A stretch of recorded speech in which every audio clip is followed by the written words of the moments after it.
Bonjour et bienvenue dans mon journal de lecture. Aujourd'hui, le couteau, Salman Rushdie, réflexion suite à une tentative d'assassinat.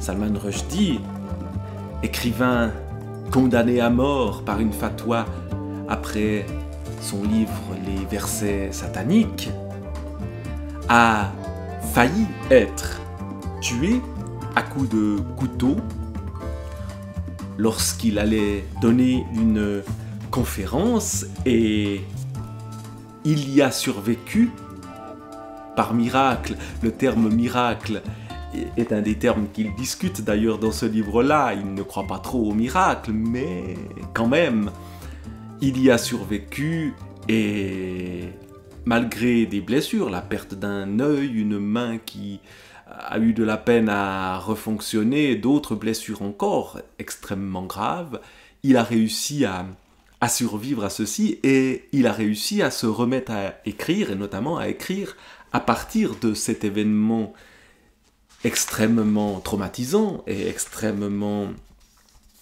dur à vivre.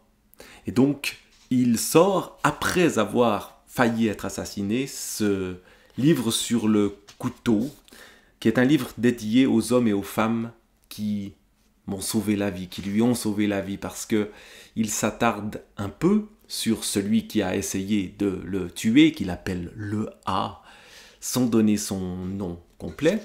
Et puis, il s'attarde beaucoup plus sur celles, d'abord, et ceux qui lui ont permis de revivre, et notamment sur sa femme, Elisa. Et puis, il fait aussi des réflexions en lien avec d'autres personnes qui ont été attaquées au couteau. C'est notamment le cas de l'auteur de l'exergue de ce livre. Nous sommes différents, nous ne sommes plus ce que nous étions avant la calamité d'hier. C'est un extrait de Samuel Beckett, qui lui-même a vécu aussi une tentative de poignardage ou de poignardement, non je ne sais plus, là j'emploie des termes qui n'existent pas.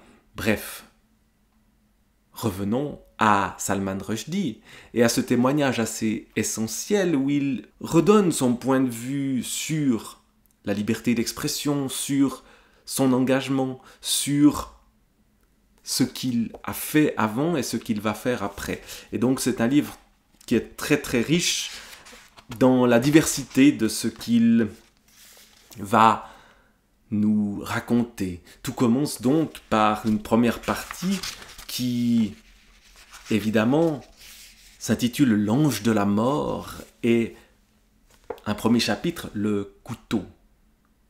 Il nous raconte qu'à 10h45, le 12 août 2022, par un vendredi matin ensoleillé, dans le nord de l'État de New York, j'ai été attaqué et j'ai failli être assassiné par un jeune homme armé d'un couteau juste après être monté sur la scène de l'amphithéâtre de Chautauqua pour y parler de l'importance de préserver la sécurité des écrivains. Et il nous raconte cet événement directement. Il revient un peu en arrière à ce qu'il s'est passé la veille. Le jeudi 11 août avait été ma dernière soirée insouciante. Et le matin du 12 août, nous avons pris un petit déjeuner de bonne heure en compagnie des mécènes de la manifestation. Et puis arrive le moment fatidique. Je n'ai jamais vu le couteau, ou du moins, je n'en ai aucun souvenir. Je ne sais pas s'il était long ou court, pourvu d'une large lame comme les couteaux de chasse Bowie, ou étroit comme un stylet, un couteau à pain dentelé, une lame courbe en forme de croissant, un couteau à cran d'arrêt de gamin des rues, ou même un couteau à découper ordinaire volé dans la cuisine de sa mère. Je m'en fiche.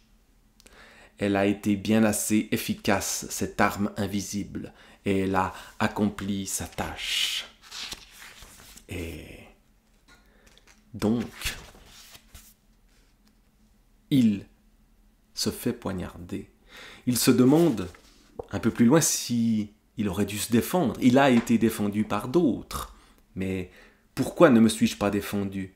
Pourquoi ne me suis-je pas enfui? Je suis juste resté là comme une piñata, et je l'ai laissé me fracasser. Suis-je faible au point de ne pouvoir esquisser le moindre geste de défense? Suis-je si fataliste que j'étais prêt tout simplement à me livrer à mon assassin? Pourquoi n'ai-je pas réagi? D'autres, la famille, les amis, ont tenté de répondre à ma place. Tu avais à ce moment-là 75 ans. Il en avait 24. Tu n'aurais pas pu te battre contre lui. Tu étais probablement en état de choc avant même qu'il ne t'ait atteint. Qu'est-ce que tu aurais pu faire? Il courait plus vite que toi et tu n'étais pas armé. Et inlassablement. Mais où était donc la sécurité? Il n'a rien fait. Il a pourtant été sauvé. Il était au bord de la mort, a été évacué en hélicoptère, et puis il nous raconte petit à petit comment il a survécu, comment il a certes perdu un œil, ce qui n'est pas rien, mais récupéré le reste de ses fonctions de manière patiente et avec l'aide notamment de Elisa, sa femme, et toute la deuxième partie ou le deuxième chapitre nous raconte sa rencontre avec Elisa et revient à des jours heureux et puis au rôle d'Elisa puis de ses enfants aussi dans son rétablissement. Elisa est poète alors que lui est romancier. Et il raconte cette rencontre du monde des poètes et de celui des romanciers. Le monde des poètes, comme je commençais à le découvrir, était bien plus convivial que celui des romanciers. Les poètes semblaient tous se connaître, ils se lisaient les uns les autres, se retrouvaient entre eux, participaient constamment ensemble à des lectures et des manifestations, ils se téléphonaient tard dans la nuit et bavardaient jusqu'au petit matin. Pour un romancier qui demeure assis seul dans une pièce pendant des années et ne passe la tête au-dessus du parapet que de temps en temps, les poètes paraissaient étonnamment sociables, une sorte de famille élargie, une communauté. Et au sein de la communauté plus vaste des poètes, le cercle des poètes noirs semblait encore plus resserré et plus disposé à l'entraide mutuelle, comme ils en savaient long les uns sur les autres. Il y a ce monde de la poésie, ce monde de la littérature, de Elisa, qui est une poétesse noire américaine, et de Salman Rushdie, le romancier, ce monde qui imagine un monde différent, meilleur, plus original que notre monde et moins scabreux, eh bien se frotte à cette réalité terrible et à ce qui arrive. Mais il y a toute une partie beaucoup plus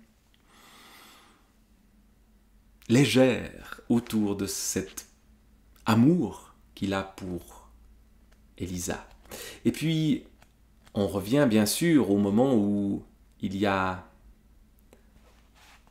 l'assassinat raté contre lui, les réactions dans le monde, réactions qui sont généralement des réactions qui lui font du bien parce qu'elles sont du soutien, mais réactions qui parfois vont au contraire lui dire qu'il l'avait bien cherché.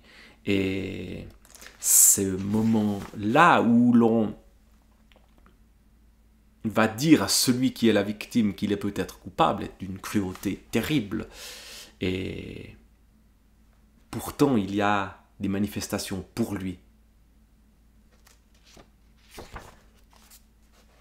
Et ce long retour à la vie, la rééducation, il retourne à New York, le lieu où il vit, a un plaisir immense à retrouver, non pas la vie normale, parce qu'il y a toute une phase de rééducation où il va loger dans l'appartement de certains de ses amis. Il faut éviter aussi d'être trop dérangé par la presse qui évidemment est présente. Bref, c'est extrêmement compliqué. Il y a cette question donc du retour de ses forces physiques et du deuil de l'œil perdu aussi, et le fait qu'on ne verra plus du tout de la même façon, et puis des réflexions autour justement de ces questions liées à la littérature, à l'écriture, à la dimension violente aussi de la manière dont on attaque celui qui ne veut au fond être qu'un écrivain et raconter des histoires de manière libre. Et il y a évidemment le A, celui qui a planté plusieurs fois le couteau. Et il n'est donc pas le seul à avoir eu droit au couteau. Dans le chapitre qui s'intitule précisément Le A, voilà l'histoire que raconte Salman Rushdie pour commencer. Le 14 octobre 1994, 6 ans après avoir remporté le prix Nobel, l'écrivain égyptien Naguib Mahfouz, âgé de 82 ans, sortit de chez lui pour se rendre dans son café préféré du Caire, où il retrouvait chaque semaine ses amis écrivains et intellectuels. Tandis qu'il marchait, une voiture se mit à rouler à sa hauteur. Après coup, il déclara s'être dit qu'il devait s'agir d'un admirateur. Ce n'était pas un admirateur. C'était un homme qui jaillit de la voiture et poignarda Mahfouz dans le cou à plusieurs reprises. Mahfouz s'écroula, son assaillant prit la fuite. Heureusement, le grand écrivain survécut à l'attaque, mais ce fut là un exemple du terrorisme culturel dont il avait par le passé accusé les fondamentalistes islamistes égyptiens. Or, Naguib Mahfouz avait défendu Salman Rushdie et les versets sataniques, et c'est peut-être une des raisons pour lesquelles il a été poignardé. Et Salman Rushdie lui-même, à ce moment-là, échappait à la menace. Et il aura fallu attendre très longtemps, il aura fallu qu'il desserre un peu l'étreinte de la sécurité autour de lui, qu'il veuille vivre de manière plus normale, pour pouvoir, ou pour que son assassin puisse agir. Alors le A, il imagine, Salman Rushdie imagine, la rencontre qu'il n'a pas eue avec le A, où il n'a eu la rencontre très intime, dit-il, qu'au moment du meurtre raté. Et il imagine les questions qu'il voudrait poser à son assassin et les réponses aussi, même si il ne veut pas le rencontrer. Alors il va imaginer ces sessions. Première session, peut-on commencer par le mot hypocrite ? Pourquoi ? C'est le terme que vous avez employé pour me décrire dans le New York Post. Vous avez déclaré que vous me trouviez hypocrite. Oui, et alors, vous l'êtes ? Avez-vous vu le film Princess Bride ? Non, oui, je ne sais pas. Qu'est-ce que ça peut faire ? Pourquoi m'interrogez-vous sur le cinéma ? Il y a un personnage, Vizzini, qui adore le mot inconcevable. Il le prononce à plusieurs reprises dans le film, 5 fois je crois. Finalement, un autre personnage, Inigo Montoya, lui dit « Tu n'arrêtes pas d'employer ce mot, je ne pense pas qu'il ait le sens que tu lui prêtes. Et donc, puis-je vous interroger sur le mot hypocrite ? Je vois, vous me prenez de haut. Je vous demande de me dire ce que vous entendez par ce mot. Il signifie que vous prétendez dire la vérité alors que ce n'est pas vrai. Oui, c'est vrai. Allez donc vous faire voir, monsieur, je sais tout. J'ai une seconde question. Admettons que vous ayez raison. Admettons que je prétende dire la vérité alors qu'en fait, je trompe les gens. C'est ce que vous faites. Tout le monde le sait. Et est-ce là, selon vous, une raison de tuer quelqu'un ? Combien avez-vous rencontré de gens dans votre vie qui étaient, selon vous, hypocrites ? En Amérique, beaucoup de gens prétendent être honnêtes, mais ils portent un masque et ils mentent. Et est-ce une raison pour les tuer tous ? Avez-vous déjà envisagé de tuer d'autres personnes ? Non. Et donc, on voit bien le dialogue de sourds qui s'inscrit, malgré le fait que ce soit un dialogue fictif, mais il n'attend pas plus d'un vrai dialogue qu'il ne veut pas avoir. Et donc, petit à petit, Salman Rushdie revient à une vie pas tout à fait normale, à la vie d'après, à ce qu'il appelle la seconde chance.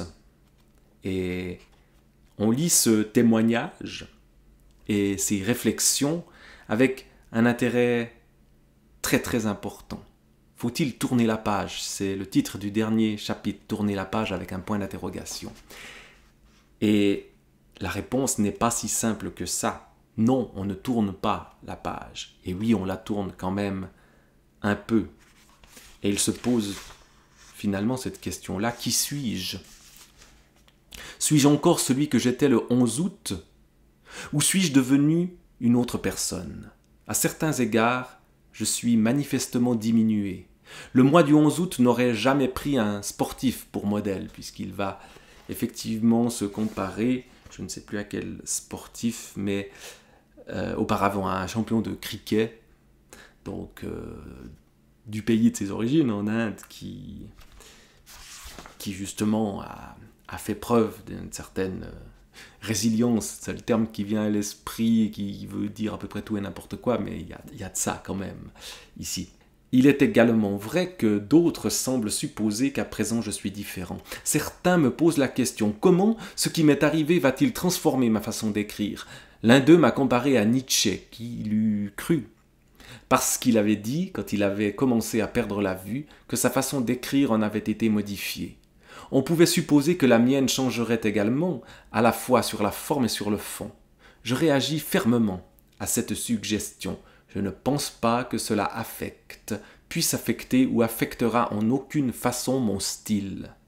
Le style, la forme ou le langage de tout projet d'écriture, qu'il s'agisse de fiction ou de non-fiction, sont déterminés par les exigences de ce projet et peuvent varier d'un livre à l'autre, du style le plus baroque au plus épuré.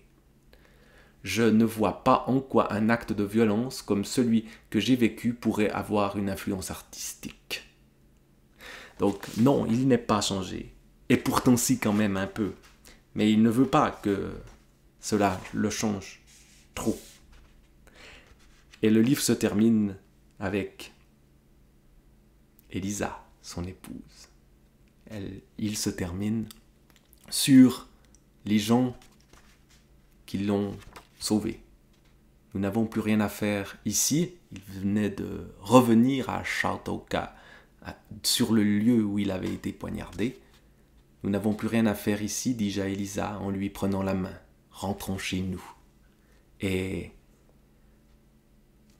ce livre, Le couteau, réflexion suite à une tentative d'assassinat, montre la force et l'importance de rester libre et de faire ce que l'on veut, et notamment d'écrire ce que l'on veut écrire. Et Salman Rushdie est à ce titre-là un exemple à suivre, et honte à ceux qui ont voulu tuer cet homme-là. Salman Rushdie.